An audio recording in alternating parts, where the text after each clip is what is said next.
दोस्तों, आपने अक्सर सुना होगा कि कोशिश करने वालों की कभी हार नहीं होती।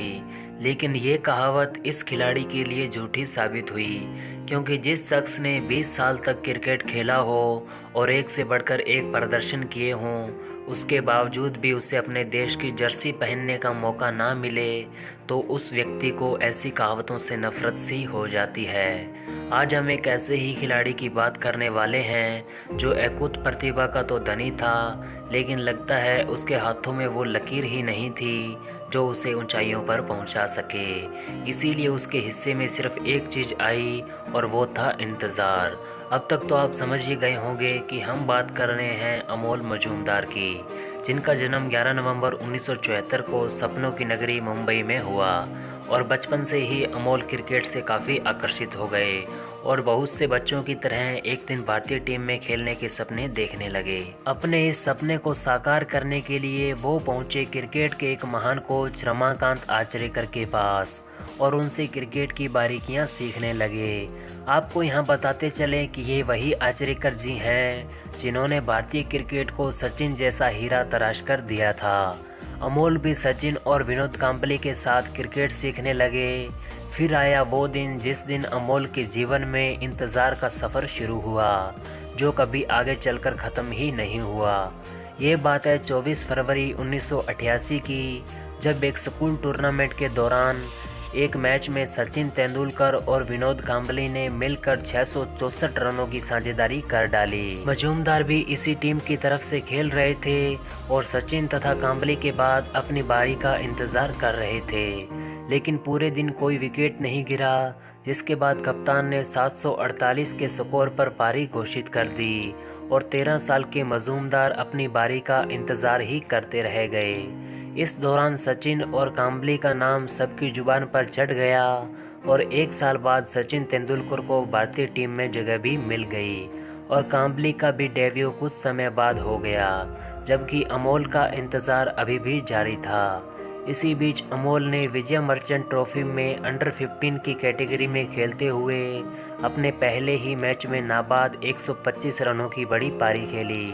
अंडर 16 में उन्होंने लगातार 3 शतक जड़े। 12 फरवरी 1994 को अमोल ने अपने रणजी करियर की शुरुआत हरियाणा के खिलाफ की, जिसमें उन्होंने 260 रनों की पारी खेल डाली।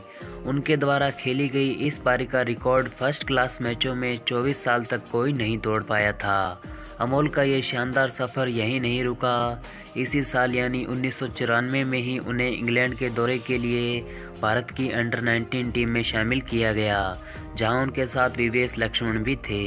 अमोल ने यहां भी अपना बेहतरीन खेल दिखाते हुए एक शतक तथा एक अर्धशतक लगाया। साल 1995 उनके करियर का एक सफल साल साबित हुआ, जहां उन्होंने 15 मैचों में 1068 रन बनाए, लेकिन फिर भी इंडियन टीम के दरवाजे उनके लिए नहीं खुल सके। इसी बीच अमोल को मुंबई रणजी टीम की कप्तानी भी दी गई और जैसा कि उनसे उम्मीद थी वैसा ही हुआ। उन्होंने यहां भी अपनी काबिलियत दिखाई और अपनी टीम को रणजी चैंपियन भी बनाया। ये वो समय था जब भारत में एक से बढ़कर एक टैलेंट सामने आ रहे थे, जिनमें सौरव गांगुली, राहुल द्रविड़ और वीवीएस लक्ष्मण जैसे नाम शामिल थे। बात करते हैं 1995 की, जब भारत की ए टीम में सौरव गांगुली, राहुल द्रविड़ और वीवीएस लक्ष्मण के साथ अमोल को भी शामिल किया गया था।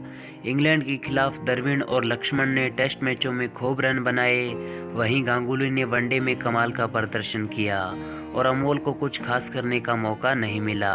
बाद में गांगुली, द्रविड़ और लक्ष्मण भारत के लिए आगे भी खेले, लेकिन जिसके हिस्से में केवल इंतजार आया वो थे अमोल मजूमदार। इंडिया टीम में जगह ना मिलने के बाद भी अमोल निराश नहीं हुए और घरेलू क्रिकेट में निरंतर अच्छे प्रदर्शन करते रहे। 15 साल मुंबई के लिए, फिर आसाम के लिए तथा फिर आंध्र प्रदेश के लिए रणजी में खेले।